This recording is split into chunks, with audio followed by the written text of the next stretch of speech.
sir, meu time! Mais um Pod RJ no ar. Eu diria que este programa vai ser TT Top. Estou com ele, meu camarada. Eu vim pensando nessa o dia inteiro. Valoriza. Estou com ele, meu camarada, nessa sexta-feira. Rafa, como é que você tá, meu parceiro? Tudo bem? Tudo ótimo. E como sempre aqui, né, excelentes convidados. Hoje tem mais uma fera aí para falar com a gente. Só o creme de la creme. Então hoje já é o terceiro episódio, né, da segunda temporada, ou 13º episódio no geral. Pessoal, pra gente continuar trazendo esse conteúdo incrível aqui pra vocês, queria pedir vocês pra se inscrever nesse canal aqui, o Pod RJ, que é uma iniciativa da Rio Quality e do JJá, para trazer esse conteúdo maravilhoso para vocês. Só que eu preciso da ajuda de vocês, de só se inscrever no canal, compartilhar com um amigo, para difundir mais e a gente ter a possibilidade de continuar aqui, perpetuar durante anos aqui com esse bate-papo com feras incríveis aqui.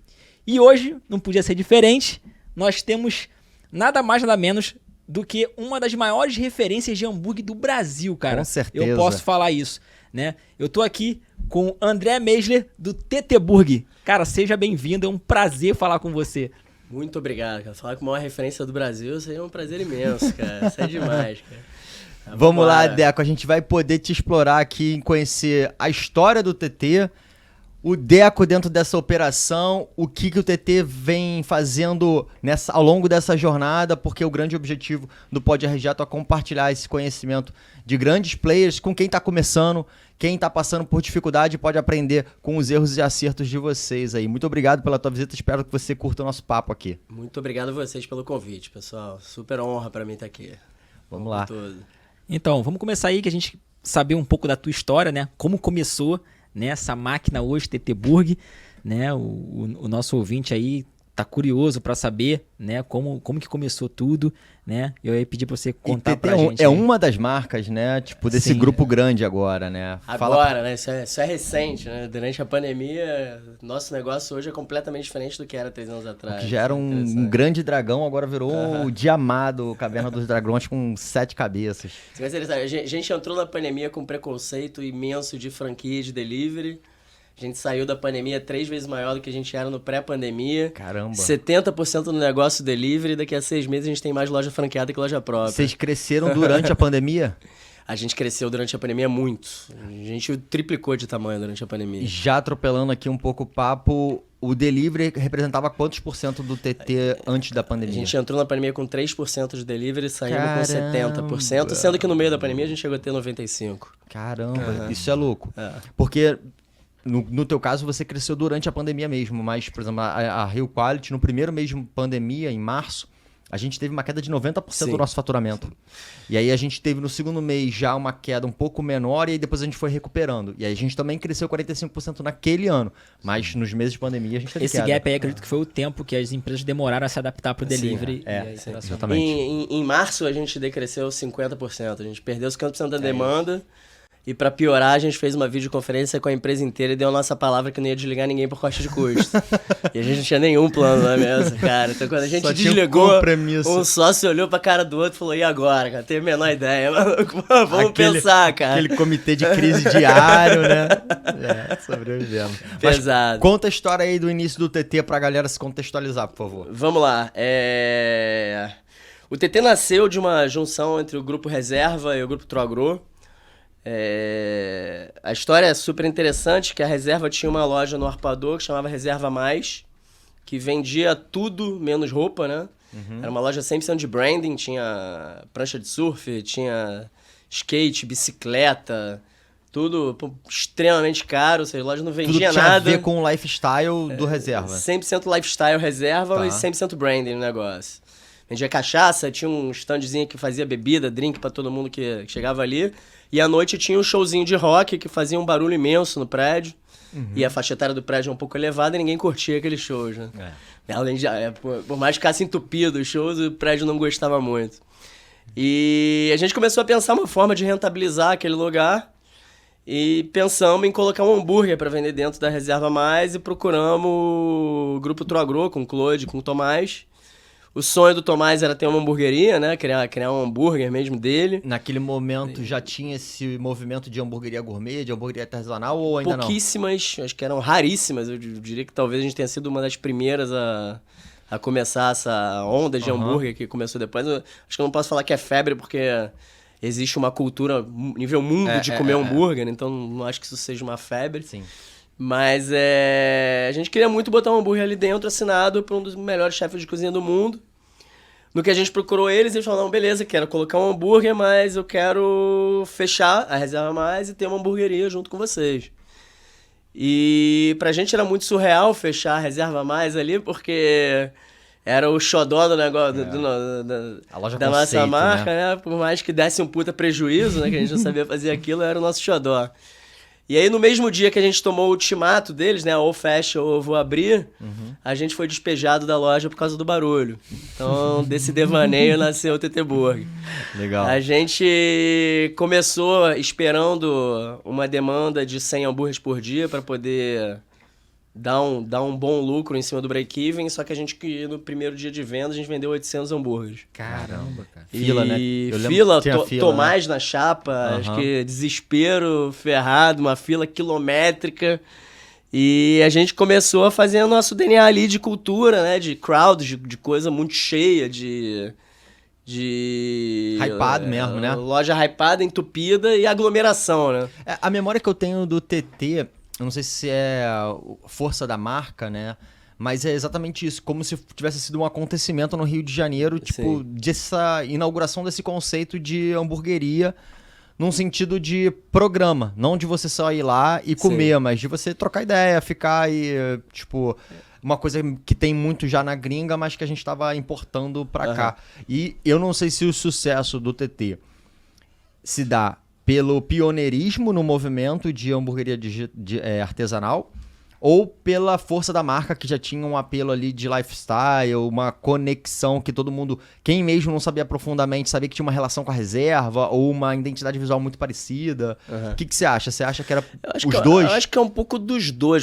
Desde o início o objetivo sempre foi fazer um produto melhor do mundo, assinado pelo Grupo Troagro, com DNA e comunicação e atendimento igual da reserva. Então, isso, na época, era uma coisa extremamente inovadora, né? Porque ou você tinha um atendimento de balcão, ou você tinha um atendimento de mesa, ou seja, ou você era um McDonald's, ou você era um Outback, não existia aquele meio termo.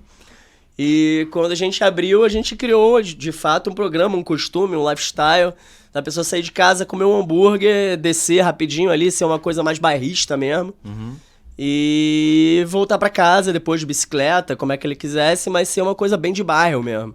Tanto é que no início o nosso primeiro plano era ter um TT em cada bairro. E infelizmente a pandemia acabou com esse plano, né? Ou felizmente, mas a gente acabou indo se moldando com o tempo de acordo com as fases, né? E é isso. O ritmo de startup mesmo, porque ele criou algo disruptivo, né? Porque ele não era nem um Outback, nem um McDonald's. Ele criou uma coisa diferente ali, um meio termo, né? E deu super certo. Exatamente. Eu tava vindo pra cá pra nossa gravação, né? Aí minha esposa perguntou, e hoje, com quem vocês vão gravar? Aí eu falei, com o TT. Aí ela, então traz um hambúrguer pra mim. Pô, eu tinha que ter pedido. A Duda falou que a galera tá acostumando a pedir aqui. Não, eu não me programei isso, pra isso, não. Eu pedia pra todo mundo. Gente, todos os convidados não tragam comida. Pelo amor de Deus. Pela nossa saúde. Eu ia trazer coxinha, na verdade, do Tom Chicken, que é a marca que a gente abriu durante a pandemia. Ótimo. Vambora. Bom você falar do Tom Chicken, porque vamos dar uma acelerada nesse processo. E aí veio a pandemia, vocês cresceram pra caramba, fortaleceram ali a operação de delivery e vocês expandiram muito as marcas que hoje fazem parte do grupo. Como é que se deu esse movimento? Como foi essa análise estratégica para o grupo? O movimento se deu por uma questão de sobrevivência. Acho que antes da pandemia, a gente batia muito na tecla que a gente era um negócio que nunca que nunca entrava na nossa zona de conforto, né? Porque entrou a pandemia, a gente viu que a gente estava dormindo, acordando, tudo na zona de conforto, estava tudo perfeito ali, estava tudo ótimo.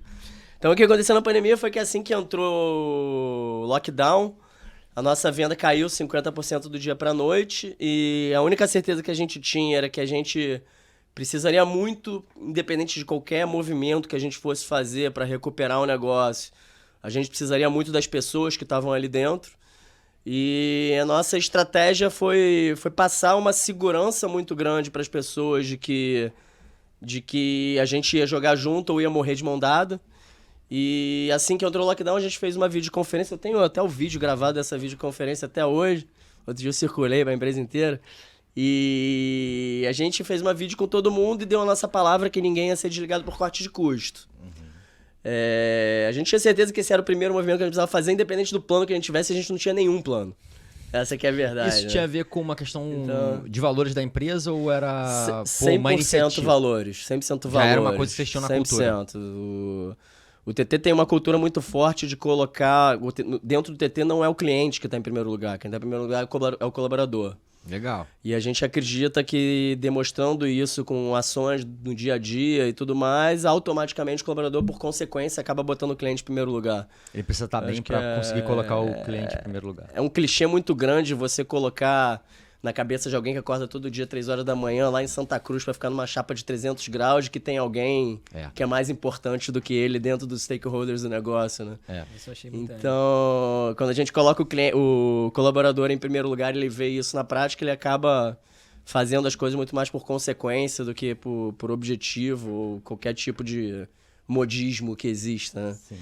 E então hoje todo colaborador do TT tem seguro-saúde, por exemplo. Todo mundo do TT é atendido na Redditor. Então, maneiro. Dependendo de um seguro-saúde do nosso de um sistema de saúde do nosso país hoje em dia, uma pessoa que mora no Vidigal ou na Rocinha, você tá falando que o cara tá fadado a exatamente. Se ferrar em algum momento, né? Então, a gente acha que isso que é um valor agregado imenso. Curso de inglês, academia, tem alguns benefícios que no dia a dia a gente coloca. Durante a pandemia a gente botou van pra todo mundo, pra ninguém precisar pegar transporte público. Maneiro. Eu acho que tiveram algumas frentes que a gente abriu, pagou teste privado pra todo mundo, pra ninguém precisar. E isso se reflete em indicador de turnover de vocês? Com certeza, a gente tem um turnover que é metade no mercado, né? Putz. Então, isso e quando você fala disso no mundo de food service, né, de alimentação fora do lar, a principal dor dos donos de restaurante é a mão de obra. Exatamente, todo mundo tem turnover altíssimo e vocês encontraram uma solução se transformando talvez numa empresa de benefícios que, claro, valoriza o colaborador, né? Eu falo um pouco disso aqui no meu curso aqui,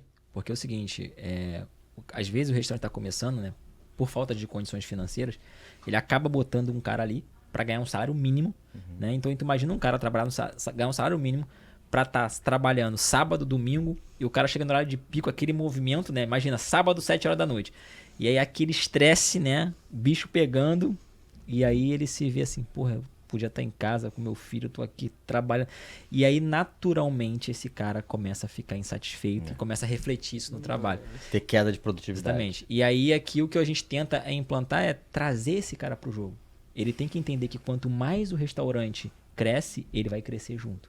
E aí, se o cara entende isso, né? Então, mas pelo que eu vi, isso já tá no DNA de vocês. Então, isso já facilita muito, né? Você já... Não precisa ninguém chegar e falar isso pra você, né? Na era que a gente vive hoje de botar o cliente no centro de tudo, essa, inclusive, é a bandeira que muitos restaurantes, redes grandes têm levantado, né? E essa visão que você deu é um pouco diferente, porque ele primeiro bota o time dele em primeiro e, naturalmente, isso vai se refletir no cliente. Sensacional. Com certeza. Mas é uma atitude corajosa, né? Porque tudo tem que fazer conta. E é também muito comum a gente ver em empresas aquele valor de comportamento de dono, né? Espírito de dono. Só que você tá exigindo do cara lá pro cara ralar pra caramba, o cara chega antes que todo mundo, sai mais tarde que todo mundo, você exige, alto índice de produtividade, o cara fala, cara, mas no final eu sou dono de quê? O cara quer que eu me comporte como dono, mas eu não sou dono nem de um pedacinho disso aqui. Eu não tenho um retorno quando a empresa ganha, tipo, bate as metas, não sei o que lá. Então, tipo, tem que ter uma conexão para que a coisa realmente se materialize em esforço prático, né? E principalmente um cara que mora longe, que vem para ficar na frente de uma chapa de 300 graus ali, você vai martelar na cabeça dele que ele é dono para ganhar um salário mínimo, é cozinha, sacanagem. E cozinha é trabalho físico pra caramba, né, mano? É muito difícil e eu acho que você colocar isso como estratégia e demonstrar no dia a dia, e não adianta falar da boca pra fora, obviamente, você acaba tendo como consequência. Acho que eu vim de 10 anos de mercado financeiro antes de entrar no TT e existe uma lógica de você não confiar em ninguém em mercado, né? Que isso vem principalmente de um índice estatístico que, se você pescar aleatoriamente um grupo de 10 pessoas em qualquer um um espaço amostral, a probabilidade de alguém ter tendências a te roubar ou cometer algum delito é de 99%. Pelo menos uma pessoa em 10, né? E por isso você não pode confiar em ninguém. Só que se você pensar na lógica reversa disso, da mesma forma que 1 em cada 10 pessoas roubam com 99% de segurança, 9 em cada 10 não roubam. Então é melhor você confiar nas pessoas sabendo que você vai errar em 10% das vezes do que você se manter paranoico o tempo todo e acabar não confiando em ninguém e você não ter pessoas felizes dentro do seu negócio. Né? Isso é um grande desafio. Tem um livro que eu li que ele fala sobre como é formado cultura, né? E a questão de cultura vem de um princípio lá atrás, de como a gente começou a ser um ser racional, de que quando as pessoas compartilham de mesmos valores, sei lá, a gente era todo homem da caverna e a gente acha que, sei lá, proteger a nossa família era um valor pra gente, ter segurança e estabilidade, a gente, por compartilhar dos mesmos valores, a gente ficava próximo, se reunia e a partir dali, aquele hábito repetido várias vezes se transformava em cultura. Né? Então, tipo, isso faz muito sentido, né, cara? Isso. Tu tem que compartilhar tudo diariamente dos mesmos valores ali. Maneiro. A gente tava falando das marcas. Isso. E aí no que a gente deu a segurança pra todo mundo, né? Que ninguém seria desligado por cortes de custo, mesmo com a venda decrescendo 50% e a gente quebrado, né? Do dia pra noite.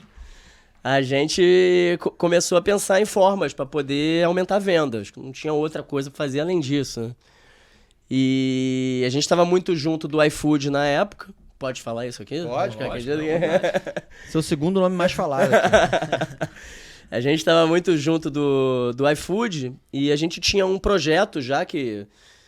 Quando a gente começou a pensar em escalar o TT, a gente entendeu que o TT ele não era muito escalável pelo produto ser muito despadronizável. Ou seja, a carne pode ser mal passada, bem passada, troca pão, coloca insumo, tira insumo. O blend vocês fazem na cozinha? Não, tudo nós já chega pronto. Isso tem uma facilidade muito grande de produto dentro do negócio, mas... A operação, né? É a operação. O nosso treinamento ele é todo pautado em processo de operação e não de pré-produção. Né? E quando a gente começou a pensar nessa escala, que a gente viu os problemas do TT, a gente começou a pensar em alternativas. E a primeira alternativa que a gente tinha pensado antes, até que a gente entrou na Endeavor para poder ter uma ajuda para desenvolver isso, foi diminuir o ticket médio, né? Aumentando o portfólio de produto e automatizando algumas partes do atendimento.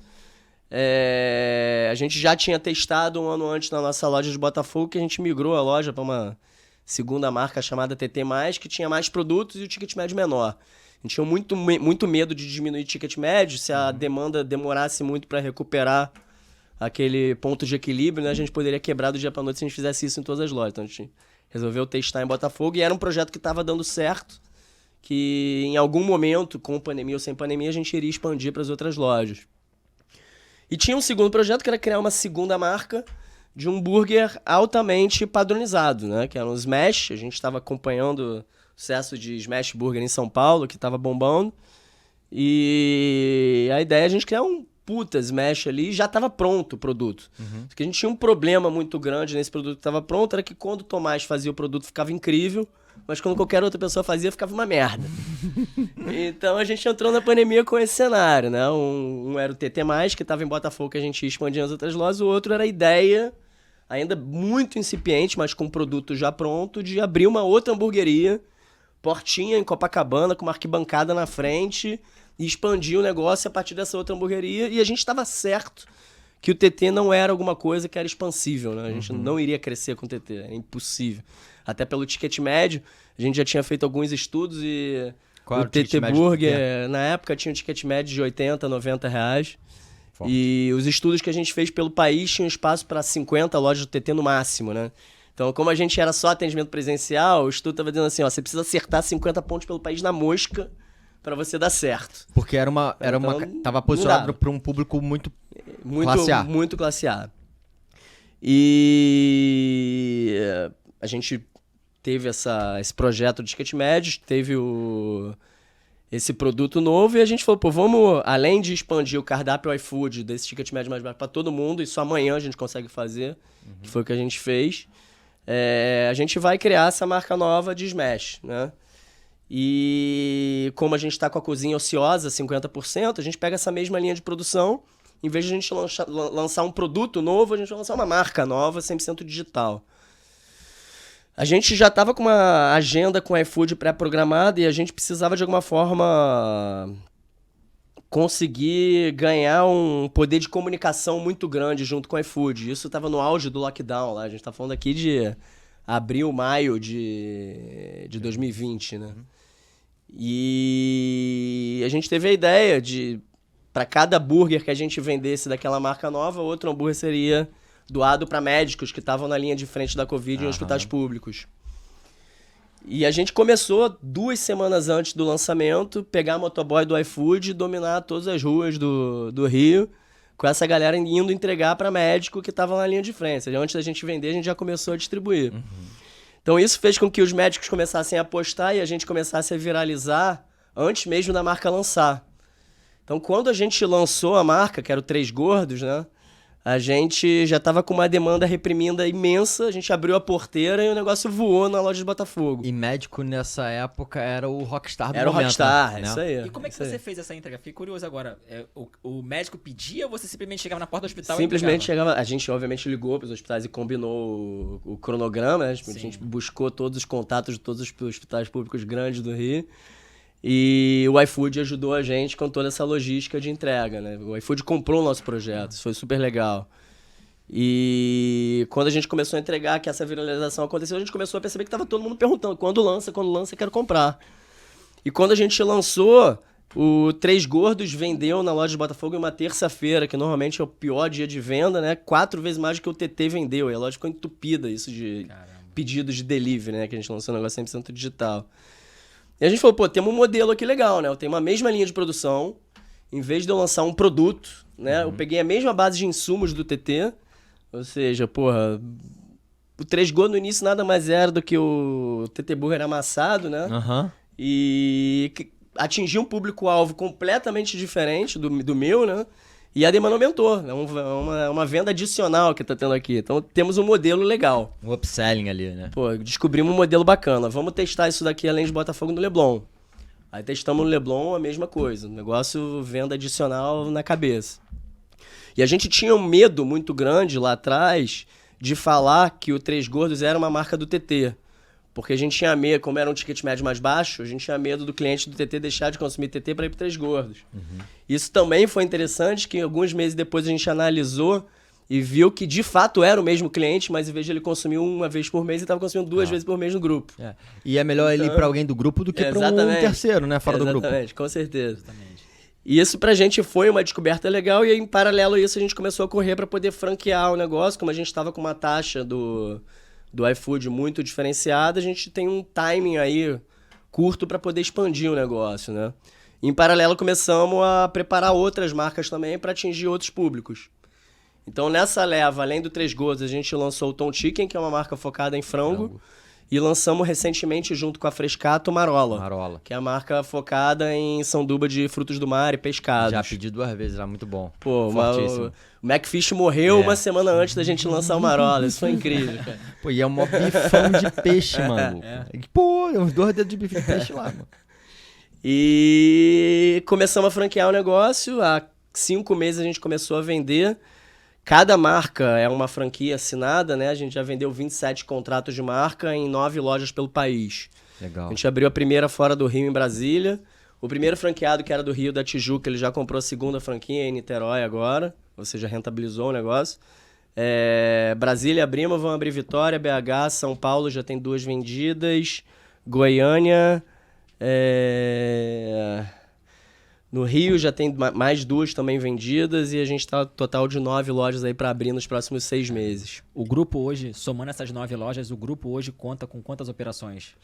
A gente conta, são 9 operações no Rio, mais as 9 que vão abrir vão ser 18 operações até março do ano que vem.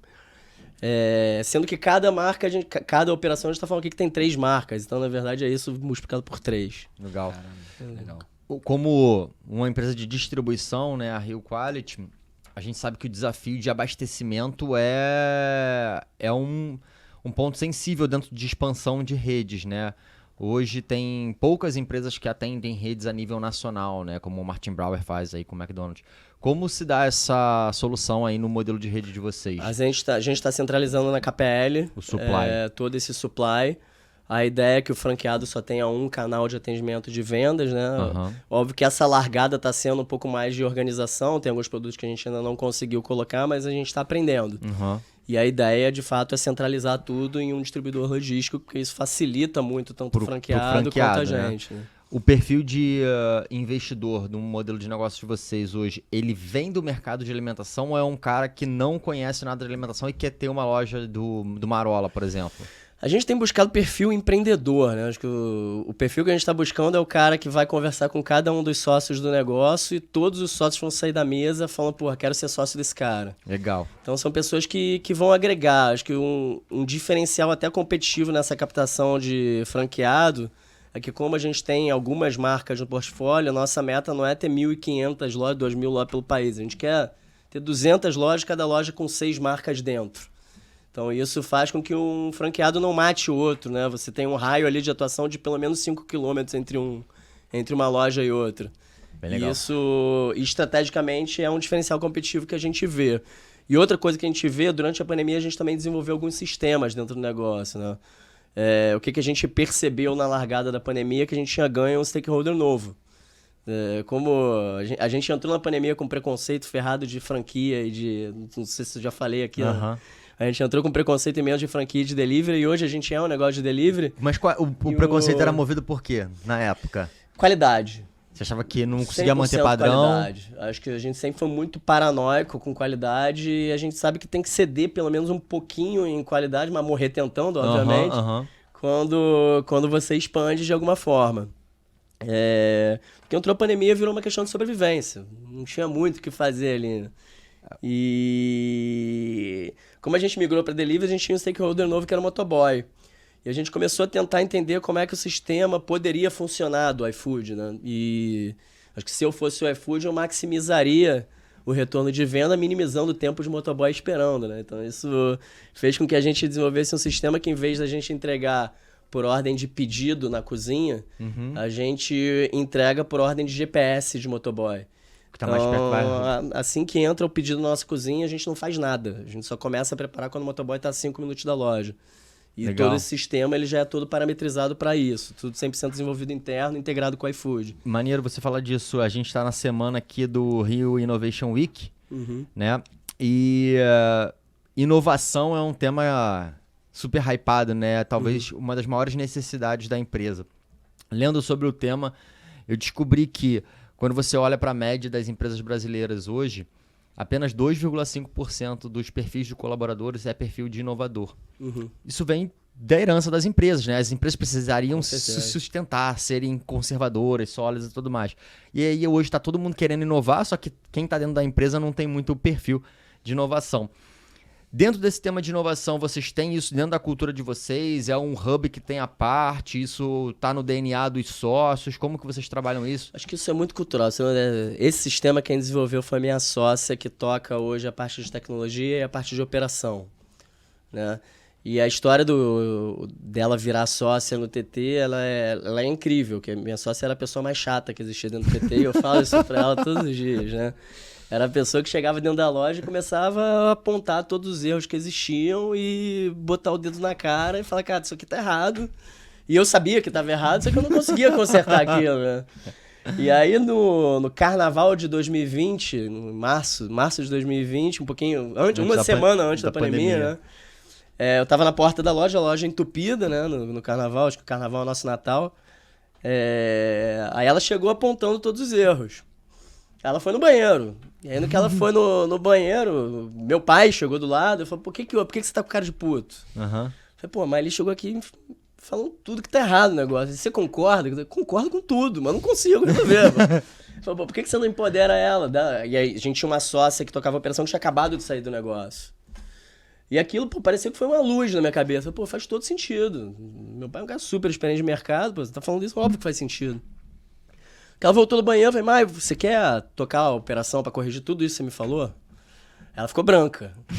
Aí virou diretora do dia pra noite sendo chata. E, sinceramente, se a gente não tivesse tido esse movimento no início da pandemia, a gente não estaria vivo. Porque esse sistema fez com que o algoritmo do iFood provavelmente gerasse mais lead pra gente cada vez mais, porque os motoboys estavam esperando menos no TT do que na média de mercado. e começassem a aparecer muito mais do TT na timeline de todo mundo do iFood, né? Sim. Agora, pra fazer isso, tem que se garantir na produção, né? Hoje você consegue... tem algum tempo médio que você tem que preparar o pedido até... O pedido tem que estar pronto no máximo 15 minutos. Eu consigo acompanhar... Eu entro aqui depois em outro sistema que a Malia desenvolveu, que eu consigo acompanhar todos os pedidos que estão na fila da loja. E eu consigo ver há quanto tempo o pedido tá em espera.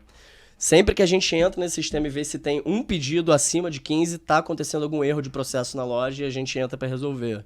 Entendi. Então, veio a reboque do sistema que ela implementou 1 zilhão de novos indicadores e controles que a gente começou a entender como é que o business funcionava. Né? Por isso que eu falo, quando você pega uma pessoa de tecnologia, coloca ela para tocar a operação, você tá empoderando a pessoa que pensa na solução da mesma forma que você empodera a pessoa que implementa a solução, né?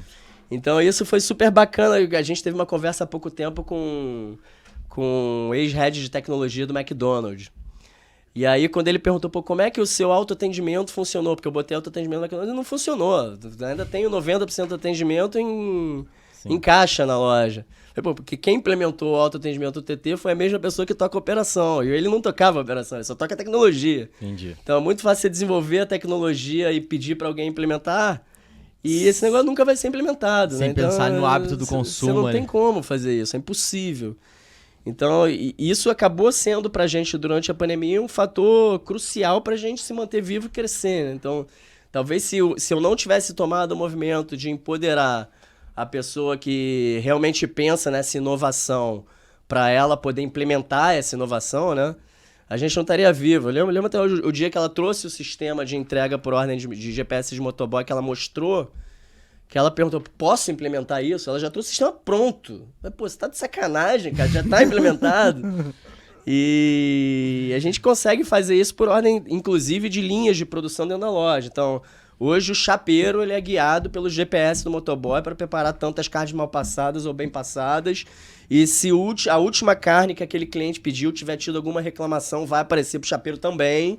Pro chapeiro poder ter frisado ali e caprichar naquela carne, não arriscar o erro, né? Até demorar mais se precisar. E com isso a gente consegue diminuir e aumentando o NPS da loja. Hoje a gente tem uma média de NPS por loja de 85%. Acho que esse é um diferencial competitivo imenso, tá valendo. Não vi nenhum outro player que tem um NPS desse. Não tem. Nem o Outback. Nem o Outback. Isso de todas as marcas? Eu não sabia que podia falar nome, mas McDonald's também não. Isso aí Isso de todas as marcas. NPS médio de 85. Maneiríssimo. É. A meta de NPS é 80 no TT. Sim. Isso é bem legal. Você falou disso como um diferencial competitivo. E você estava falando, eu estava pensando nisso.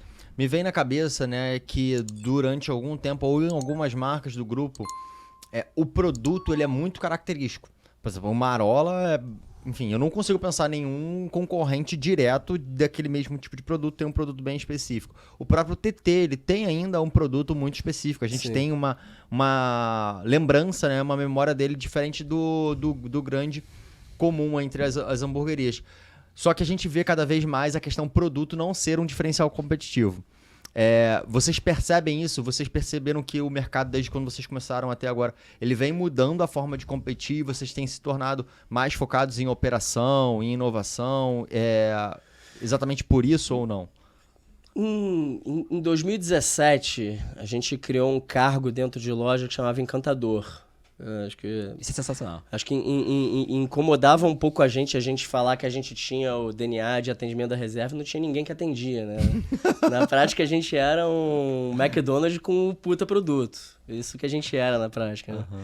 E o objetivo do Encantador era criar o vínculo emotivo com o cliente, né? Ou seja, a gente poder criar um senso de gratidão no cliente, a ponto de subconscientemente ele se sentir na dívida contigo para voltar. Legal. Né? Essa é a lógica da gente dar bala juquinha na loja, né? Se Uhum. você chegar e encher a mão de bala juquinha na loja, você vai ter isso. As pessoas se sentem gratas subconscientemente. Sai devendo alguma coisa. Pô, depois eu vou pedir um hambúrguer lá pra isso. encher a mão de bala. Tipo, tem uma marca de hambúrguer lá fora que dá amendoim. É isso, né? exatamente. E aí o que aconteceu? Era uma época que a venda do TT tinha tomado o primeiro solavãozinho para baixo de same store sales, year on year. Uhum. E a gente queria botar um Encantador para poder aumentar o produto por atendimento, né? 100% focado em reter cliente, né? A meta do Encantador era cliente que voltasse, né? Não era aumento de ticket médio. Zero. E ainda que eu levei isso pro conselho do negócio, você, tudo bem, a venda tá diminuindo, você vai aumentar a despesa. Beleza, quando que esse retorno vai voltar? Aí eu falei, não sei, me dá uns 2, 3 meses. Pô, calma aí, você tá botando um cara que na prática é o mesmo perfil do cliente, né, da sua loja, que vai estar ali, para agradar o cliente, e a sua venda só vai demorar 3 meses para voltar? Não, semana seguinte tem que estar voltando. Uhum. E de fato foi assim, eu acho que como consequência do cargo do Encantador, o produto por atendimento aumentou e um cargo que custava em média 2, 3 salários mínimos em loja, ele estava rentabilizando 90 pau, 100 pau por loja por mês. Legal. E mensurar isso pra gente era super importante, porque a gente estava vendo que essa base de inovação e essa liberdade que a gente dava para os nossos colaboradores, elas acabavam trazendo benefícios, né? A gente, na mesma época do Encantador, a gente programou um sistema que chama Encante, com 2 T's no final, né? Uhum. Que o objetivo é auxiliar o Encantador a criar esses vínculos emotivos. Então, isso foi cópia de um processo que tinha na reserva na época. É tipo que um era CRM. É um CRM, só que na época a reserva tinha um fichário que Sim. os maiores clientes estavam ali naquele fichário com o histórico do que foi conversado em loja e tudo mais, para poderem ligar para os caras, ei, ficou boa a bermuda, como é que foi a viagem, como é que foi a festa, como é que foi o casamento, tudo mais. Acho que muitas pessoas já devem ter recebido ligação desse tipo da reserva, né? Só que a reserva tem um ticket médio, de R$2.000, com 50 clientes você faz a meta do negócio. O TT tem um ticket médio de R$90, você precisa de 2.000 clientes para fazer isso. Então a gente não consegue fazer o fichário dentro do TT dos clientes, né? Então a gente precisou programar um sistema que, se você for em loja e falar hoje que você torce pro Vasco, pro Flamengo, na loja do Botafogo, e amanhã for na loja da Barra, o Encantador da Barra vai poder puxar assunto sobre seu time contigo. E... No meu caso, ele vai chorar junto comigo, que eu torço pro Vasco. Eu também, mas não vai chorar hoje, cara. Hoje tá tudo perfeito. Vou esperar um pouco mais.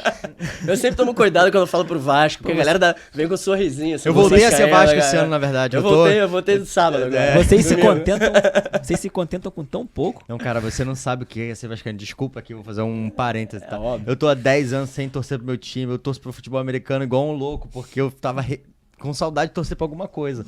Agora a gente tá voltando, a gente tá saindo da escuridão, entendeu? Eu fui no Vasco e Criciúma, em São Januário, no domingo à tarde. Eu Com duvido chuva. que um flamenguista faria isso pelo time. Duvido. Nunca faria. Então, mas vamos lá.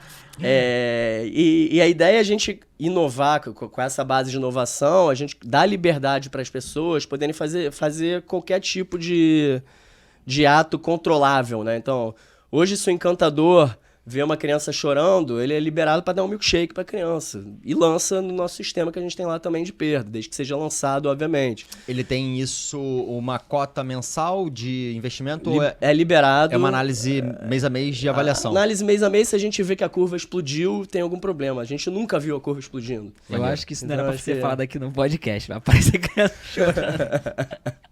É verdade. Né? Se o alcance for longo, ferrou, né? Então, acho que a gente vai ter que cortar isso aí.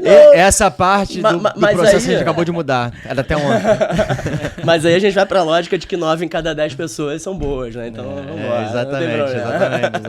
Mas é maneiro você falar isso, porque, se não me engano, eu também acho que o pessoal do Mama Jama já falou isso uma vez, que o gerente de loja, ele tinha autonomia pra que, sei lá, o cara se queixou da pizza, alguma coisa assim. Ele não precisa ir lá dentro, perguntar e falar, e ligar pro sócio e tal. Ele toma uma decisão se ele vai dar outra ou não. Total decisão. Tem um sistema que ele lança, então a gente vai acompanhar qual foi a perda por encantamento, né? Que na verdade é um investimento em encantamento. Aham. E a gente consegue acompanhar por aí. Acho que na DRE vai ser bucado como perda, mas é um grande investimento você não fazer o cliente sair da loja triste. Desconto né? financeiro, talvez, isso, ali, Sem né? dúvida, né? Hoje, todas as empresas já estão pensando nisso e montando setores dentro da empresa. Por exemplo, aqui no JJ, a gente tem um setor chamado Customer Success, que significa sucesso do cliente. Ou seja, inclusive hoje é o setor com o maior número de colaboradores, né? Ou seja, Mas- então eu tenho um setor, né? Eu invisto ali para cuidar do que o cliente tenha sucesso com o meu produto. Porque a gente sabe hoje que a retenção é fundamental, né? Hoje é difícil ter uma empresa continuar existindo com a concorrência que tem no mercado hoje. Exatamente. Né? Eu acompanho esse mercado de food há muitos anos. Eu fundei há 22 anos atrás a maior revista de bairro do Rio de Janeiro, que é o JK. E nessa época não existia iFood, não existia Google, não existia Facebook, né? Tinha KD já ou não? Já tinha Orkut, eu acho. E aí, assim, a revista era o meio. Então, assim, eu tinha muito contato com o dono de restaurante. Naquela época, cara, o cara que abriu uma pizzaria, o cara era rico, sabe? O cara vendia sozinho. Por exemplo, tu pegava um bairro tipo Freguesia, você tinha 4 pizzarias na freguesia. Hoje você pegar por exemplo, Barra da Tijuca devia ter 6. Hoje você pega na Barra, deve ter mais de 5.000 pizzarias na Barra, né? Então, assim, hoje é muito difícil. Então, se você não tiver a retenção, né? E aí você já tá fazendo, mais uma vez, o que as startups estão fazendo. Montando um setor de sucesso do cliente que nada mais é do que o encantador, né? Isso. Eu achei isso sensacional. 2 perguntas sobre isso. O sistema, o CRM de vocês, também é desenvolvimento interno? 100% interno. No sistema a gente consegue padronizar, inclusive, levantamentos. A gente lança um produto novo, a gente consegue, via pitch do encantador, preencher um formulário padrão em todas as lojas para a gente poder ter um output padrão de relatório, para a gente poder acompanhar quais são os produtos que tiveram maior sucesso. Então, por exemplo, o Tom Chicken nasceu dessa, que foi um produto que a gente lançou, que a gente tinha uma saída alta de frango, e a gente lançou uma marca de frango. Eu ia perguntar exatamente isso, se você consegue acompanhar as mudanças de hábito de consumo. Porque tudo as coisas acabam acontecendo, né? O pessoal tá começando a consumir mais produtos plant-based, então a gente tem que valorizar mais produtos nesse sentido. A gente lançou, você falou em plant-based, tem um case super legal. A gente foi a primeira hamburgueria do país, primeiro lugar do país a vender o Burger do Futuro, junto com o Marquinho Leta. Sim, né? sim. E pra gente foi um boom incrível, né? A gente ajudou o desenvolvimento do produto, antes do produto ser lançado. E a gente fez um evento de lançamento na nossa loja que, em vez de a gente chamar influencer e tudo mais, a gente chamou os personagens trainers dos influencers e os nutricionistas dos influencers. Né? Maneiro. A gente chamou as pessoas que influenciavam os influencers. Então, no dia seguinte, a gente estava com uma demanda 80% maior, sendo que 60% desses clientes eram clientes novos, que nunca tinham ido no TT. Então, maneiro. A gente entendeu que atrai um público esse novo, movimento né? era forte, né? Então, muito legal. Isso foi aí, super legal. Isso aí eu senti dentro de casa. A minha esposa, ela teve uma hora que ela parou de comer carne vermelha, né? E aí ela pediu o TT Burger só por causa do Fazenda, do Futuro Burger. Isso é demais, cara. Maneiro. Você citou um termo aqui que eu achei muito curioso. Eu fui vendedor a vida inteira e eu comecei como vendedor de loja. E você falou produto por atendimento. Que é um termo que é muito comum a vendedor de loja. Não sei se isso vem, tipo, da troca de vocês com a reserva. E que a gente escuta pouco de outros donos de hamburgueria ou fim de restaurante. Esse é um indicador que vocês medem? A gente mede, eu acho que... Talvez a gente discute um pouco nesse mercado, que esse é um mercado muito mais de fluxo do que de você trazer a demanda, né? Acho que numa loja da reserva você tem o percentual de clientes que compram. TT quem entra, compra, né? Mas isso é quase 1 para 1, né? Então, quando você consegue maximizar essa venda, mas isso não é um objetivo, a gente acompanha o indicador, mas não é uma meta. Porque a gente não quer entubar produto em ninguém, né? E se a gente fizer... Quando a gente testou fazer isso, a gente viu que os encantadores estão começando a entubar, acho que não é isso que a gente quer. Mas a gente vê como um indicador que pode ajudar a gente a melhorar processos. Então, por exemplo, tem o autoatendimento. Então, às vezes, se eu botar alguma coisa por sugestão, alguma venda sugestiva em algum processo de venda, eu vou conseguir maximizar esse produto por atendimento. Então, esse é um indicador que a gente acompanha, mas não é um indicador que a gente coloca como meta de todo mundo. No painel estratégico. E é muito legal isso, porque é muito mais comum a gente ouvir dos gestores de negócio de alimentação, eles buscarem que o seu equipe de atendimento, garçom, maître, enfim, que sejam pessoas que colocam mais itens e não tanto com o olhar de que aquela galera tá ali para reter aquele cliente. Para fazer o atendimento ser tão fantástico que aquele cara queira voltar, né? Foi a primeira vez, honestamente, que eu escutei, tipo... claramente alguém falar com esse objetivo. Pô, minha equipe que tá com a principal indicador dessa galera é fazer com que esse cara volte aqui mais vezes pelo atendimento.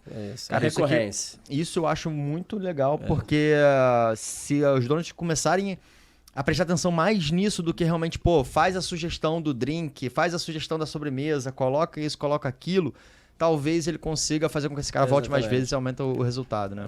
Hoje o aplicativo do JJ faz isso. Por exemplo, o restaurante ele pode configurar para que a plataforma irá sugerir uma bebida, se o cara, por exemplo, esquecer de colocar bebida. Porque geralmente é difícil o cara não pedir bebida no lanche, né? Até tem, mas é difícil. Aí ele pode sugerir uma bebida, ou então ele pode ver que o cara sempre pede um produto e não vai pedir, ele vai sugerir aquele produto, né? Falando em delivery próprio, eu ia te perguntar, hoje você tem equipe de motoboy próprio ou só usa a logística do iFood? 100% do iFood. Acho que com a taxa que o iFood colocou pra gente, acho que o motoboy próprio não viabiliza. Sim. E vocês pensam algum dia em fazer delivery próprio, ou seja, ter uma plataforma de canal direto? Sim, sim. Muito provavelmente, acho que no futuro, acho que hoje o iFood ele é um grande player de mercado, mas o próprio iFood já está entendendo que o futuro não é esse modelo, que esse modelo em algum momento vai comoditizar, né? Sim.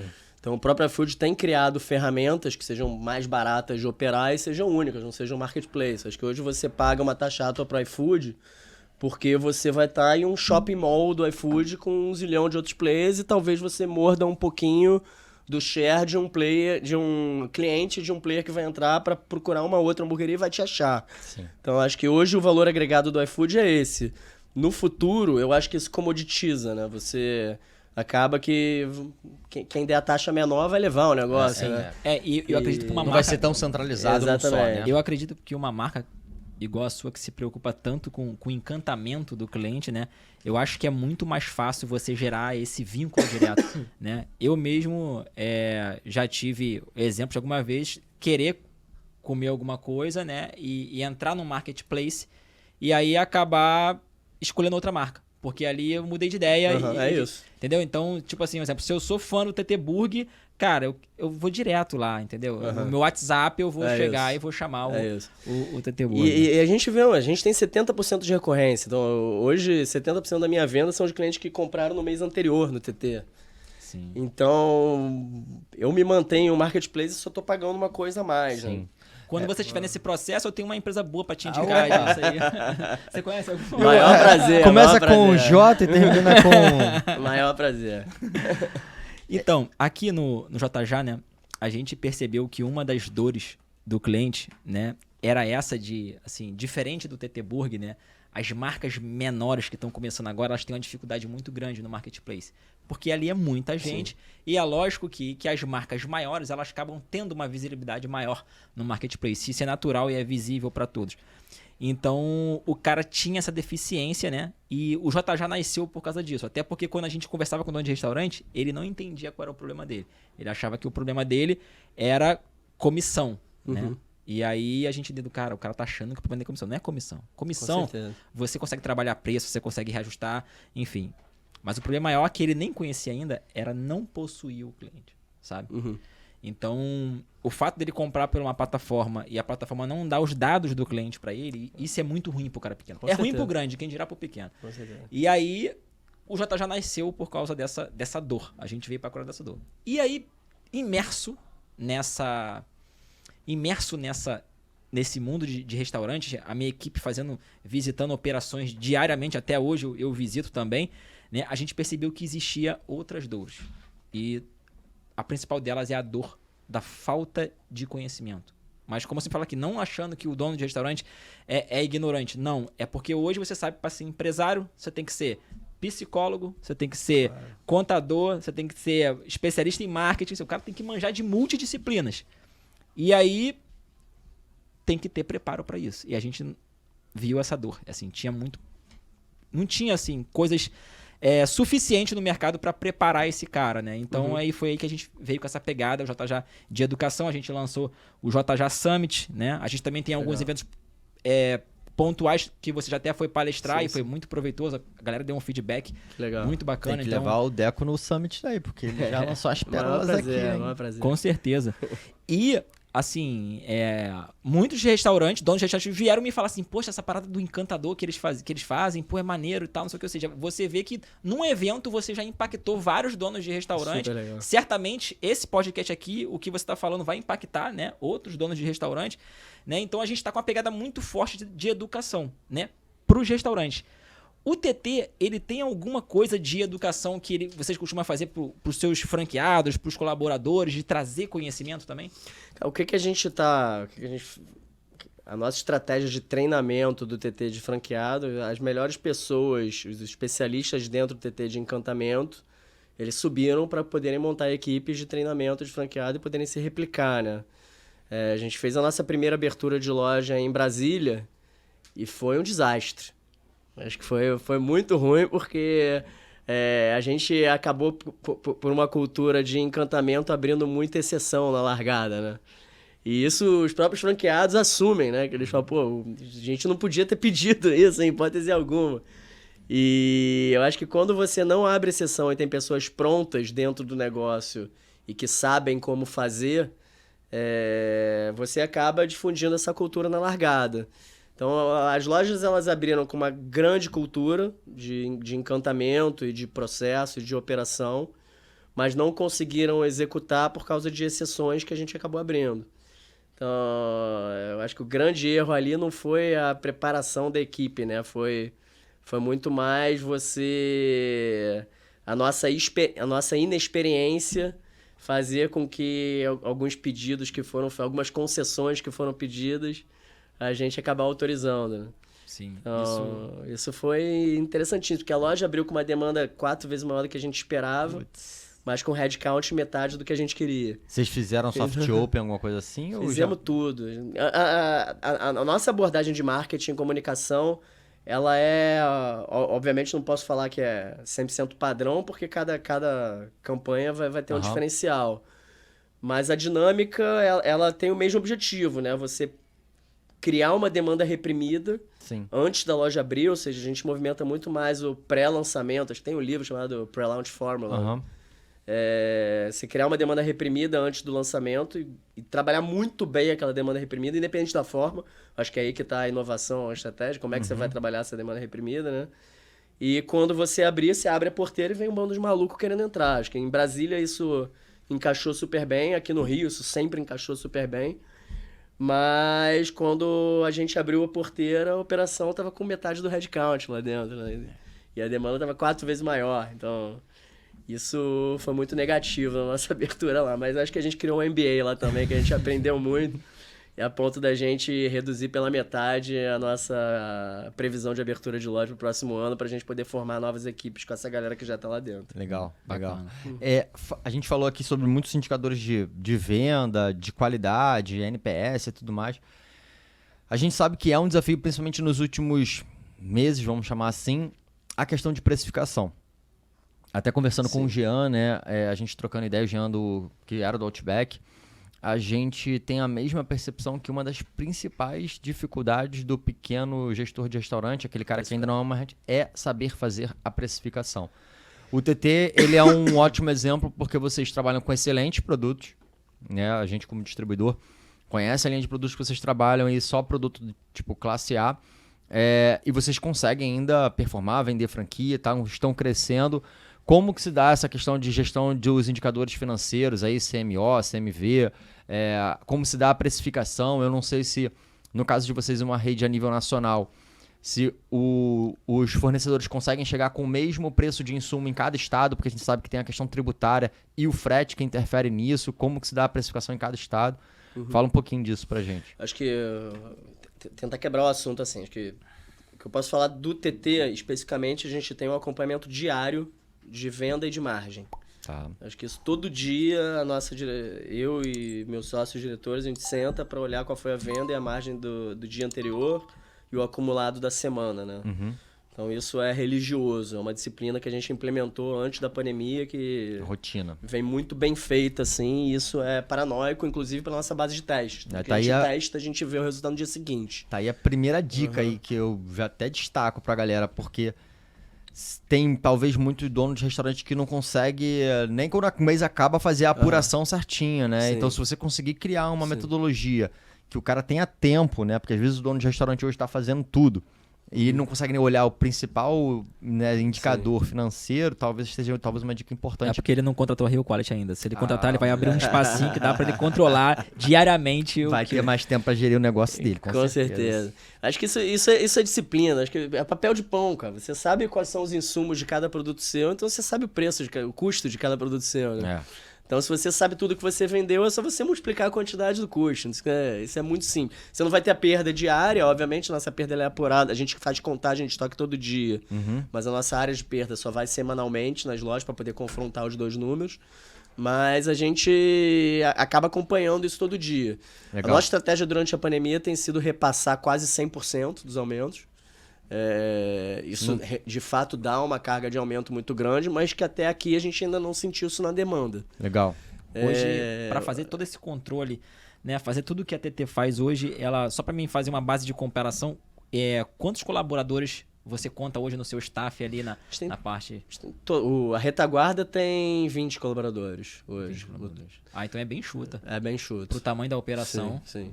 A gente precisa de uns 40, cara. Que a galera lá cobra escanteio e corre pra cabecear, cara. Isso aí é sinistro. É ritmo de startup. Aqui não é diferente. Aqui é... E acho que toda essa base de controles, ela gera pra gente uma segurança pra fazer muito teste. Então... Agora a gente está seguro para fazer teste. Nosso próximo teste que a gente vai fazer, a gente tem um subchefe que responde pro Tomás na criação de produto, né? Que agora ele vai poder comprar produto direto no supermercado e começar a lançar para testar. Legal. E como é que vai ser o CMV disso? O cara vai dar nota fiscal e a gente vai olhar, pô. Mas a gente montou um processo para ele poder imputar a nota fiscal em algum lugar. Então, acho que quando a gente olhou como é que era o nosso processo de lançamento de produto, que a gente viu que era altamente burocrático e que era impossível de se fazer um MVP, a gente criou o nosso próprio MVP ali, pô. Então, se é uma base de testes de produto para ver o que vende, deixa o cara fazer e simplifica, entendeu? Então, acho que isso também é uma coisa importante, que quando você está acompanhando os números, você ganha segurança para poder saber o que dá certo e o que dá errado. E durante a nossa pandemia foi 100% isso, era tentativa e erro. E, obviamente, a gente erra muito mais que acerta. Acho que só os acertos aparecem, né? Mas tem muito mais erro do que acerto. Só que quando você consegue enxergar online, você consegue eliminar os erros rápido. A gente estava falando de inovação, né, há pouco tempo, e eu acho que uma das coisas que é mais importante para você conseguir trazer cultura de inovação é você conseguir fazer uma gestão de caixa com qualidade. Porque como tu vai ficar inovando ou correndo alguns riscos, porque para inovar você vai ter que ter uma tolerância a alguns riscos, se você não sabe se tu tá com caixa ali razoavelmente saudável, né, cara? Então isso é realmente importante olhar os números aí. Com certeza. O que o TT Burger, não sei se você pode falar tudo, mas com certeza um pouco você deve poder falar sobre marketing. O que vocês têm feito de marketing, tanto marketing digital quanto marketing offline? O que o TT tem feito? Vou dar um spoiler. Vocês falaram alguma palavra com 2 T's no início que eu esqueci qual era, cara. A gente tá lançando agora em dezembro a nossa NFTT. Que vai ser o NFTT Burger. Que Sério, a gente vai começar a lançar para já estar lastreado numa NFT legal de um hambúrguerzinho. E olha, não tem nenhuma hamburgueria ainda no Brasil que fez isso. Lá fora eu conheço. Né? Projeto de quase 2 meses de desenvolvimento que a gente em dezembro tá lançando agora. Sensacional. Então, de marketing eu acho que é isso que tem na mesa grande. Aí, Obrigadão. Ali. Acho que é mais ou menos isso que a gente tem. A gente vai lançar em um show de música dentro de um metaverso legal que a gente está fazendo. E aí o teu cliente vai poder comprar essa... Vai poder comprar dentro do show, ele vai poder entrar na loja do TT e comprar NFTT Burger. Pô, maneiro. É maneiro. Aí é um hambúrguerzão que vai chegar com camarão, aguiô, o negócio é bem bacana. Irado. Sensacional. Irado. Voltando a falar sobre a questão de franquia e expansão, hoje, na visão de vocês, por que um empreendedor que quer investir no modelo de franquia, por que ele deveria optar pelas lojas do grupo do TT em comparação a outros mercados? O que vocês acham que são os principais diferenciais de vocês? Você falou de muita coisa de tecnologia. Tem um grande diferencial que a gente aprendeu na pandemia, que eu acho que a gente, em vez de lançar produtos, a gente virou uma house of brands que sabe lançar marca.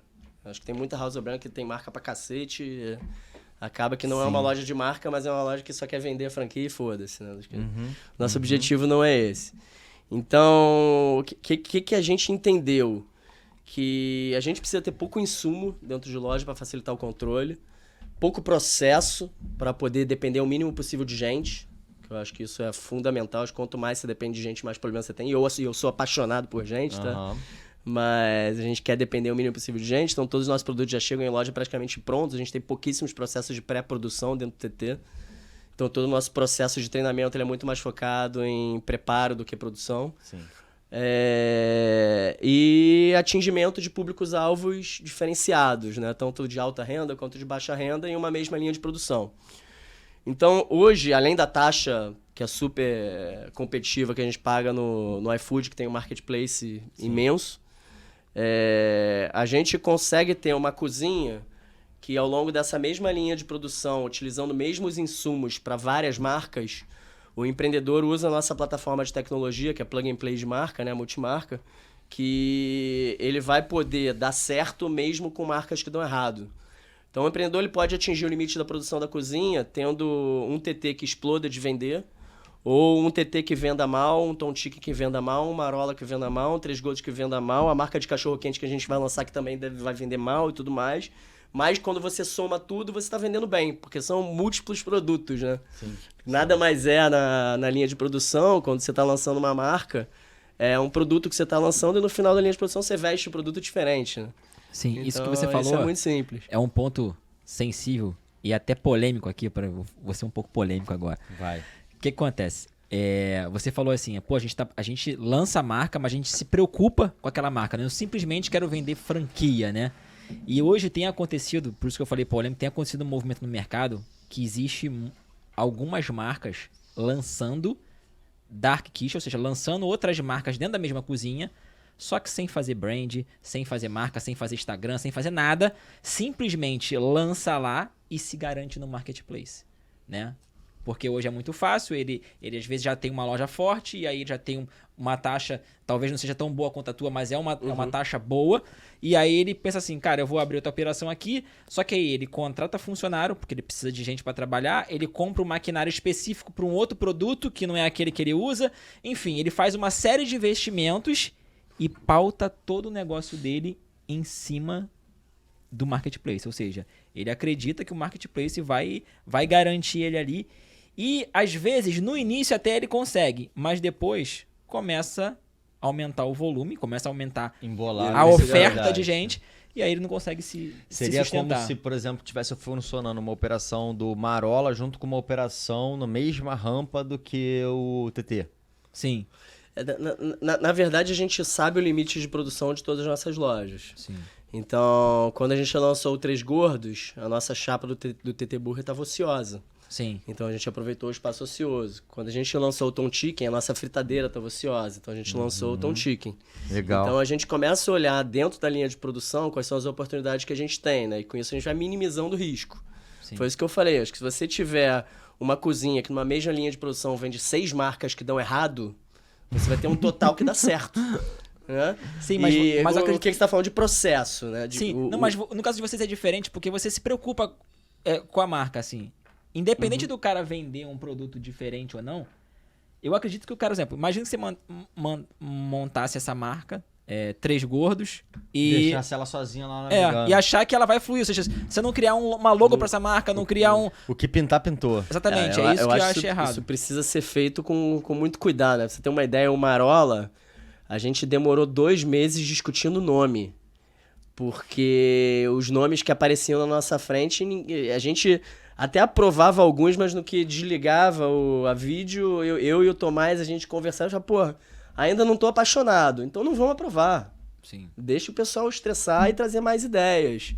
Até chegar a ideia do Marola, que a gente se apaixonou assim que pintou. A mesma coisa do Tom Chicken. E então eu acho que quando você tem um cuidado imenso e você sabe lançar marca, que eu acho que foi isso que a gente descobriu durante a pandemia, que a gente era especialista, né? A gente lançou o Três Gordos em 3 meses.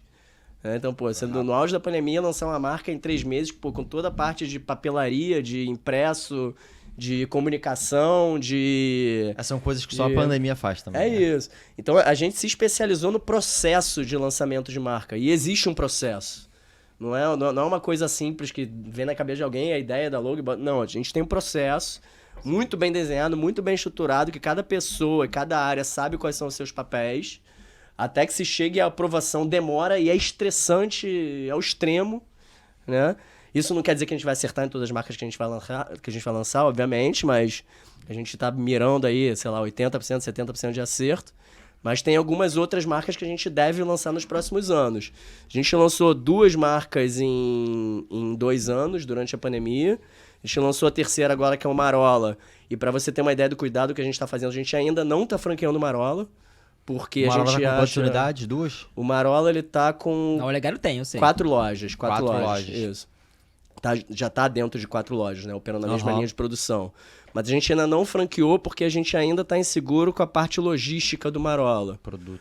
Então isso faz com que a gente se trave um pouco e comece a tentar ajustar os problemas que a gente tem antes de começar a franquear, né? Sim. Então, acho que tem que ter um cuidado muito grande e um acompanhamento muito forte, não é? A venda, ela vem depois como consequência, mas o cuidado que você tem que ter, principalmente como valor de marca, E é a nível de detalhe, assim. O resultado disso. Aqui a gente tem uma agência de marketing, né? E aí você falou, eu até lembrei.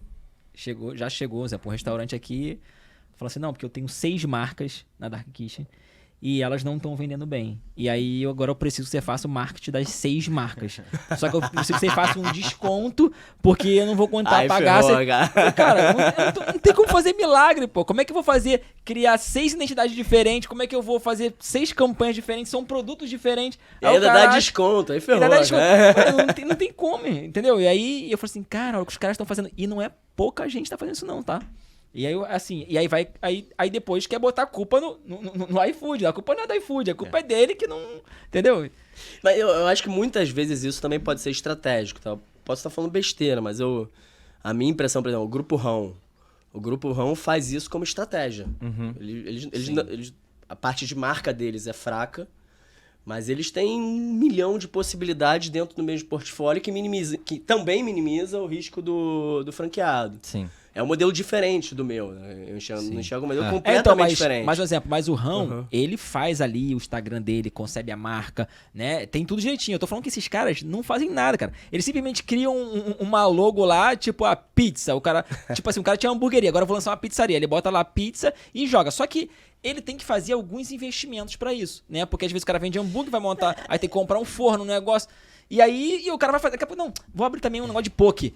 Isso é diferente. Aí tem pizza, poke... Isso é completamente diferente. No TT é a mesma linha de produção.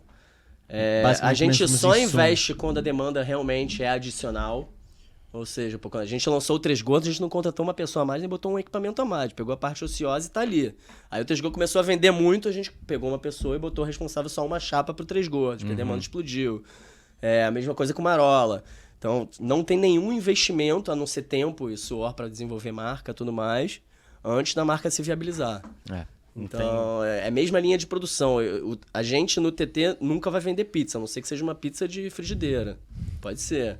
Sim. Mas eu não vou sair muito do ambiente de sanduíche, dado Legal. que eu tenho uma linha de produção de sanduíche. Cara, mas eu também eu não vejo nenhum problema se o cara for abrir. Se ele se estruturar, fizer um planejamento, montar uma estrutura pra isso, conceber marca, entendeu? E criar um investimento, né? Eu acho que são estratégias diferentes. Acho que assim, quanto mais insumo você coloca dentro da sua cozinha, mais difícil é para controlar. Imagino. E então, hoje a gente tem no TT inteiro 130 SKUs que fazem todas as marcas. Ou seja, a mesma batata que eu vendo no TT é a batata que eu vendo no 3 Gordos. E eu acho que isso é uma fortaleza muito grande, que eu tenho contagem de estoque todo dia. Gestão é uma... Talvez se eu tivesse pizza, tivesse sanduíche, tivesse sushi, sashimi, tivesse 1 zilhão de coisas dentro dessa linha de produção, eu estaria perdendo muito mais do que eu tô perdendo, aí eu não conseguiria sair do lugar. E são muitos processos pra equipe aprender, né? Sim, com certeza. Pô, imagina, cara, o cara tu tem que fazer tudo. Pelo amor de É Deus, isso aí. tu tem que ser o Tomás Troagô mesmo. Se fosse ele, conseguiria. O difícil é todo mundo conseguir. Pô, cara. bota o PH pra fazer tudo lá. Não vai sair nenhum hambúrguer. Eu também não faço, cara. A gente tava falando de marketing. O que você acha que você pode dar como uma dica pro cara que tá começando, né? Tá ali com pouco recurso, mas que ele tem que tomar algumas decisões e ele tem um recurso limitado, pô, eu vou aqui, eu vou lá. Que ele pode fazer que você acha que traz um resultado a médio e longo prazo, né? A gente, por exemplo, fala de investimento em influenciador. É melhor trabalhar no início com o micro e pulverizar mais? É melhor trabalhar com um maior e pegar a corrente que aquele cara ali já tem um alto número de seguidores? O que você acha que funcionaria melhor para o pequeno ali? Eu acho que trabalhar com influenciador, assim, eu nunca paguei R$1 para um influenciador divulgar o TT, tá? O que eu já fiz foi dar produto, obviamente. Então, muitas vezes, se você tiver um influenciador que gosta do seu produto e você dá o produto para ele vai divulgar com um apetite muito melhor do que você investir nele, né? Sim. Então, eu acho que isso depende muito do que é o seu negócio, de quem aquele influenciador vai atingir e da onde ele vai chegar e o alcance que ele vai ter para você, né? Então, eu acho que a estratégia com o influenciador é uma estratégia que precisa ser muito bem pensada no que eu falei antes de você gerar uma demanda reprimida. Uhum. A gente trabalha muito com o influenciador no pré-lançamento. No pós-lançamento, a gente tem muito mais uma base de embaixadores que vão estar ali vendendo o seu negócio constantemente do que eu sair dando para vários influenciadores fazer isso. Né? Sim. Então, eu acho que a estratégia de embaixador, ela é uma boa estratégia de você conseguir ganhar o alcance, né? Que você vai pegar pessoas que já gostam da sua marca, você não vai pegar alguém novo. Né? Então, eu acho que para isso você precisa atrair pessoas grandes que gostam da sua marca de alguma forma. E eu acho que um trabalho que você consiga escalar a sua venda, você implementar uma JJ, por exemplo, eu acho que isso agrega um valor enorme. Um canal de venda, Um canal né? de vendas que você consiga escalar para o digital com qualidade, Legal. você ganha um poder de alcance muito maior. Pô, te ajudou forte Tá vendo? agora, hein, moleque? Puta. Essa. Já valeu, Poxa, hein? essa ideia. Esse é o melhor pergunta aí. A gente tá perto da Copa do Mundo. Eu não sei se esse programa já vai ser durante a Copa do Mundo. Possivelmente a gente já tá lançando durante a Copa do Mundo. Mas fala pra gente um pouquinho das inovações, das ideias pra Copa do Mundo aí de vocês. A Copa do Mundo é igual o Carnaval, né? Acho que a gente tem que aumentar a quantidade de canais de venda que vão colocar a venda pra dentro. Você tem uma demanda infinita que você tem que maximizar o seu negócio. Então, durante o Carnaval a gente aumenta a quantidade de autos atendimento dentro da loja. Tem uma questão de produto novo, alguma coisa assim, sazonalidade ou não? A gente não trabalhou produto novo porque acredito que a demanda já é alta. Tá. Então a gente vai trabalhar muito mais experiência e maximização de venda dentro do negócio. Que legal. Pro dia dos jogos, assim, vai fazer alguma coisa pra galera assistir o jogo no TT Burger? Tipo... Todos os anos a gente tenta botar televisão em loja, acho que a galera não vai comer hambúrguer pra ver jogo, cara. Então, o que acontece é o pré e o pós. Aí fica lotado. É bacana. Então, acho que nesses momentos que a demanda é infinita, eu tenho que maximizar a entrada de venda e experiência do cliente. Então, com certeza vão ter mais encantadores em loja, mais altos atendimentos, mais poder de comunicação e serviço dentro de loja. Maneiro. Isso a gente investiu Hoje, muito. tu falou em autoatendimento, ele tem representado que percentual hoje do ponto de venda? 100%. Quase 100%. Porque o que aconteceu? A nossa estratégia para fazer o autoatendimento pegar foi que a gente tirou o caixa. Então é 100% de autoatendimento. Ou vai ou racha.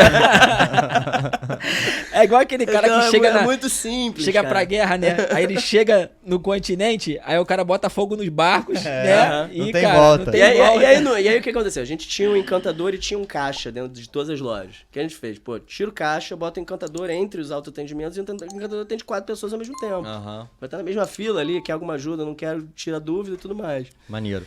Acho que no início a gente teve algumas poucas reclamações, mas depois o pessoal se acostumou. Então, isso pra gente foi um super ganho, né? Foi o que eu falei, a diferença do cara que tá implementando do cara que desenvolve. A Mali desenvolveu o autoatendimento e implementou. Como é que ela fez pra implementar? Ela tirou o caixa. Mais fácil. Não, e é legal porque tudo que você fala num contexto de operação.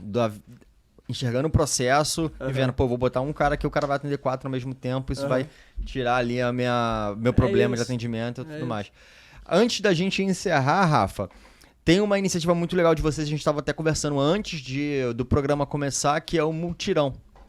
Que é uma iniciativa com viés social pra gente ajudar quem tá precisando.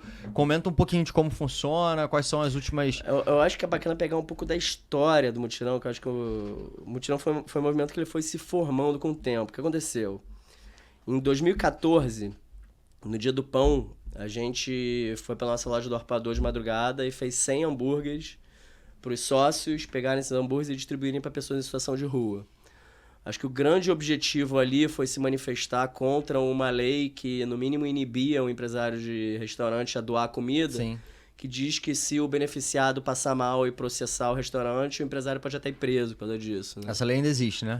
Essa lei, eu acho que ela foi afrouxada há pouco tempo atrás, mas eu parei de acompanhar porque o movimento ele começou a tomar uns destinos um pouco diferentes depois disso. No ano seguinte, em 2015, a gente, no Dia do Pão, pegou, além de irem os sócios, a gente convidou todos os colaboradores do negócio para irem juntos. E isso pra gente foi uma revolução, porque a gente começou a ver que as mesmas pessoas que estavam ali trabalhando e suando a camisa pela gente durante o dia inteiro eram pessoas que se emocionavam e gostavam de brigar pela mesma causa que a gente quando elas não estavam no horário de trabalho. Isso pra gente fez com que a gente criasse leões dentro do negócio, né? Eram pessoas que começaram a perguntar toda semana quando que a gente ia fazer hambúrguer e distribuir de novo, e se emocionando e gostando daquele processo, daquele projeto, né? A gente, 2 meses depois, fez nossa primeira distribuição para pessoas em situação de rua, convidando clientes, e a gente já teve uma base de 100 clientes indo junto com a gente. Maneiro. Então a gente precisava agregar novos serviços a isso. Além de distribuir hambúrguer, a gente começou a levar a barbearia do Zé para poderem cortar o cabelo das pessoas e aumentar a autoestima das pessoas. E a gente sabe que quando você aumenta a autoestima das pessoas, você está empoderando elas, né, a terem voz própria. E isso começou a mexer muito com a gente a aumentar esse movimento cada vez mais. Então, hoje a gente vai periodicamente para Jardim Gramacho ou para outras comunidades distribuir hambúrgueres para pessoas que estão em situação de vulnerabilidade. Que a gente vai com hambúrguer, mas o hambúrguer hoje ele é coadjuvante, e essa foi a maior conquista do movimento, né? E a gente distribui, a gente vai com dentista, oculista, a gente vai com empresas de RH para fazerem cadastro de currículo, entrevista de emprego, a gente vai com bandas, a gente vai com corte de cabelo ainda, obviamente.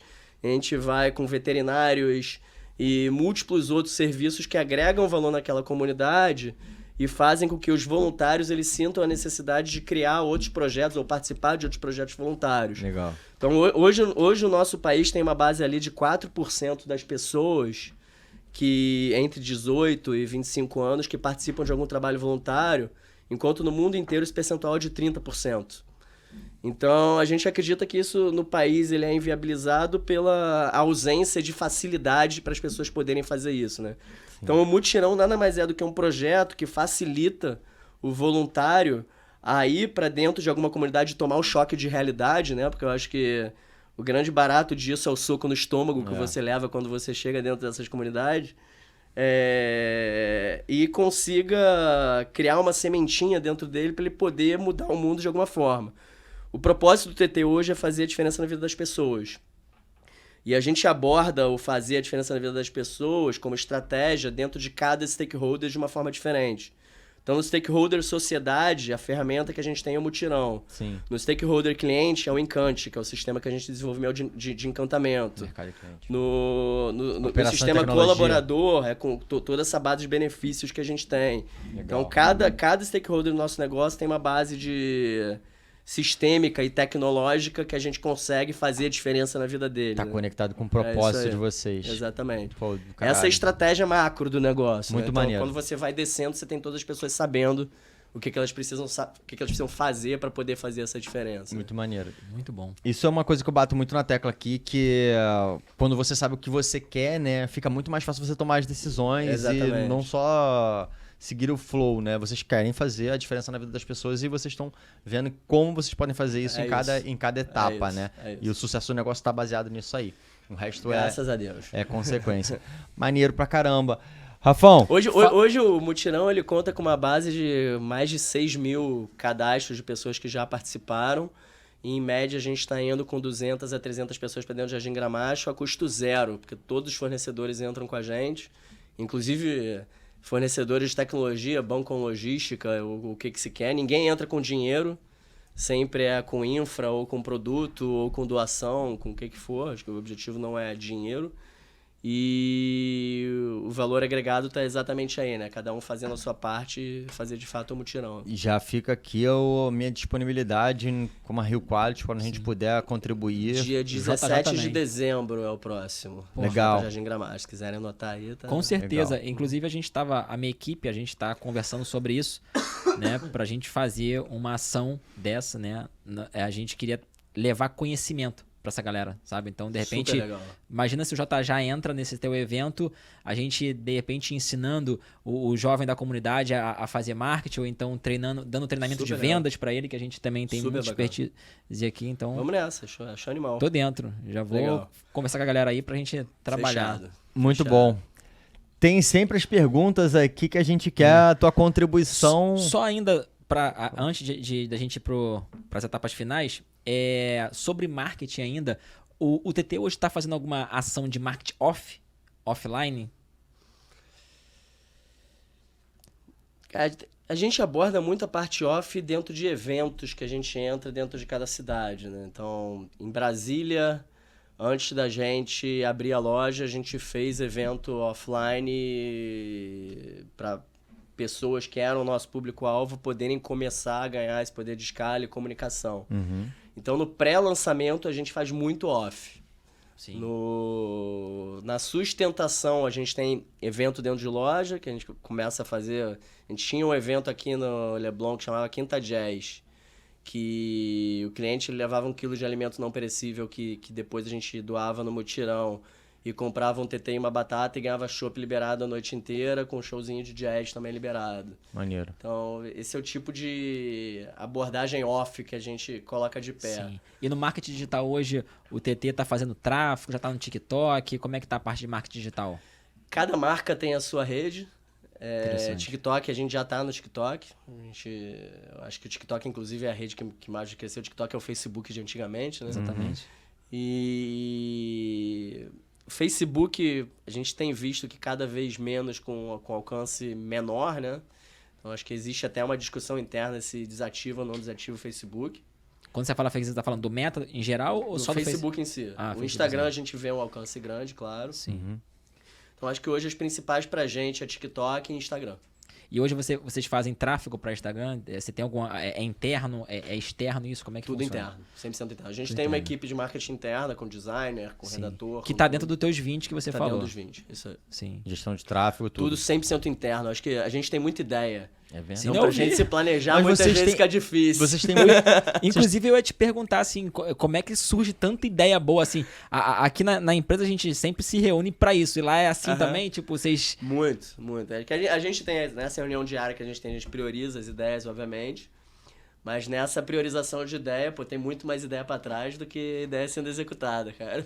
Sensacional. Mas é maneiro que a gente viu muita implantação também, né? Sim. Não é só aquela coisa... Execução é tudo. Não é só aquela coisa de um poço de ideias e Aham, que as coisas não são materializadas, né? Execução eu é tudo. conheci um cara que fala que a ideia vale 10 centavos a bacia. Isso Thales é. Gomes, ele fala isso, que ele falava que o avô dele dizia que uma bacia de ideias vale 10 centavos. É, né? Porque o que nada vale for mesmo é feito, quem é execução. executa. Exatamente. Ideia não é nada sem execução. Sim. Eu acho que a arte tá exatamente aí. Você conseguir selecionar as ideias boas que vão conseguir alavancar o seu negócio de uma forma muito mais agregadora do que as outras, né? Essa é a grande Sim. dificuldade. Saber onde vai mexer o ponteiro realmente e onde Exatamente. tem que gastar energia, né? Exatamente. Bem legal. Então, essa parte de NFT, por exemplo, que a gente tá começando a brincar, eu acredito que pode ser um futuro bacana. Sim. A Pizzaria Guanabara fechou agora, né? Pra Sim, sempre. Imagina se tivesse lançado um ativo digital, quanto que Aham. estaria valendo agora. Né? Aham. Sim. Então, eu acho que isso são coisas que no futuro vão valer muito. Sim. E as pessoas ainda não conseguem valorar hoje em dia. É um, A é gente um, tem um apostado olhar nessa pra parte frente. de blockchain, que eu acredito que vai ser um mercado que vai se desenvolver bastante. Lá fora, as marcas que eu vi trabalhar em NFT, né? Inclusive foi a hamburgueria, que eu vi lá fora através de uma empresa chamada Lunchbox, Sim. que é um concorrente meu lá fora. Ele faz exatamente a coisa que eu faço. Ele tem uma plataforma de delivery e tem uma equipe de marketing que faz marketing para os clientes que estão procurando delivery próprio. E aí lá ele já está lançando alguns restaurantes no mundo, no metaverso, né? Dentro do metaverso. E aí lá ele também está trabalhando também muito as NFTs, né? E aí o cliente que compra uma NFT, ele tem direito a participar, um exemplo, de todos os eventos que aquela hamburgueria Isso. realiza anualmente. Além de participar dos eventos, todo lançamento de hambúrguer, o cara pode ir lá e comer o primeiro gratuitamente. Então, Tem os benefícios, né, envolvidos. ou seja, a marca lança todo mês um hambúrguer diferente. Então, resumindo, o cara comprou o direito de todo mês ir lá na loja e comer um hambúrguer, Maneiro, sabe? maneiro. E aí, e detalhe, Um clube de assinatura, né? Exatamente. E a tecnologia NFT permite que aquele cara venda aquele negócio. Então, amanhã, isso tá Ele valendo enjoa. O muito. cara ainda tem 10% em cima daquela venda, né? Exatamente. Esse negócio é... O modelo, ele é muito legal, porque além de você vender o produto normal, você vende um plano de benefício, né?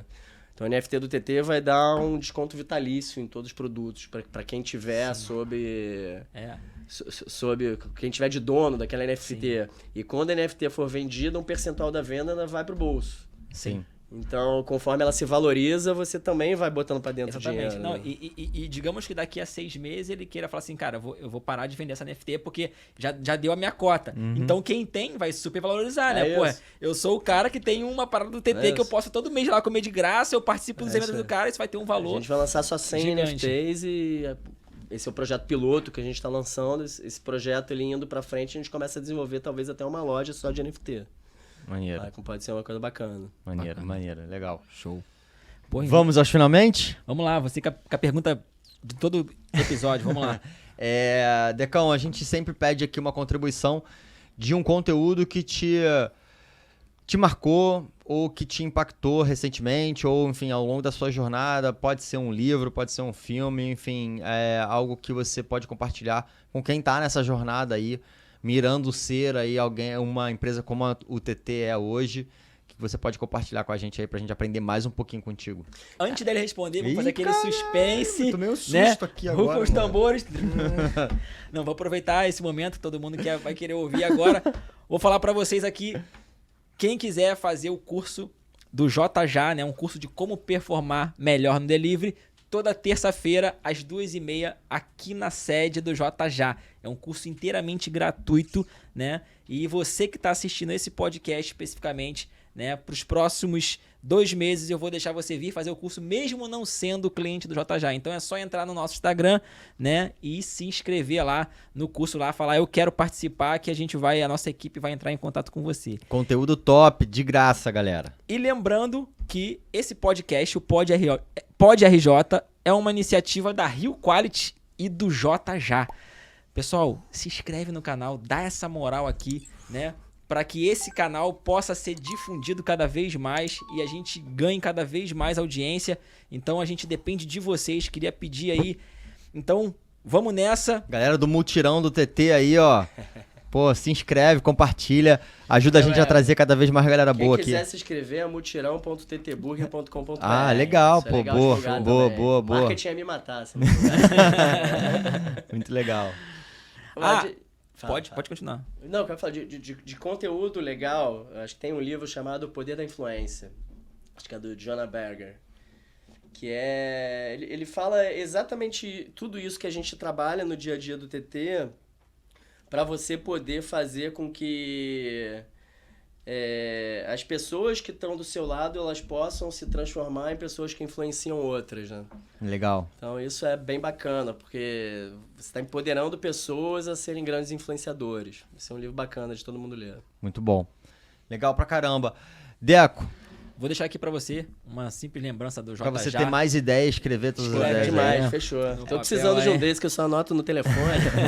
Preciso pegar um lápis. Eu diria que realmente, sem modéstia aqui, surpreendeu minhas expectativas. A gente já sabia do tamanho do TT e quão profissionais e pra frente vocês são, mas você pôde aqui contribuir, compartilhar tanta coisa de dentro da empresa, tanta inovação, tanta gestão de pessoas, tanto controle com processos, que realmente a gente começa a entender melhor o porquê do sucesso de todos vocês. Que legal. Foi um privilégio poder aprender contigo, poder aprender com a história. Desejo muito sucesso para todas as marcas, que venham mais e mais e que a gente possa aí juntos fazer outras iniciativas, outros negócios. A honra é toda minha, assim, acho que a gente está em um movimento agora de venda de lojas pelo país, inclusive se... Já faz um merchan aí, quem quiser. Como é que o cara quer abrir uma franquia da TT ou das outras marcas, como é que ele faz? Se alguém se interessar, bora dominar... Como é que é? Agora eu esqueci. Putz, eu esqueci. Depois eu mando pra você. Dá o seu Instagram aí que a pessoa... Tá aqui embaixo. Fala o seu Instagram. Tá link na bio aí, velho. Para as pessoas te seguirem nas redes sociais, qual é o seu arroba? É @Deco Meisler. Pode seguir. É isso. Entrando nas Me páginas manda o do inbox que eu direciono. e Melhor. entrando nas páginas do DT deve encontrar um caminho, né? Com Tem sim, certeza. tem sim. Show de bola, gostei muito, Rafa. Sensacional. Estamos gravando numa sexta-feira, então estamos bonito, né? Bonito, lindo. Muito obrigado, pessoal. Tô Puta TT oportunidade. top, galera. Obrigado, Deco. Vamos com tudo. Dago, Obrigado. aquele abraço. Abraço. Valeu, abraço. Pod RJ, o seu podcast que une tecnologia e gestão. Uma realização JJ e Rio Quality. Siga nossas redes, @PodRJ, @JJPedidos, @Rio Quality. Ah, e não se esqueça, se inscreva no nosso canal.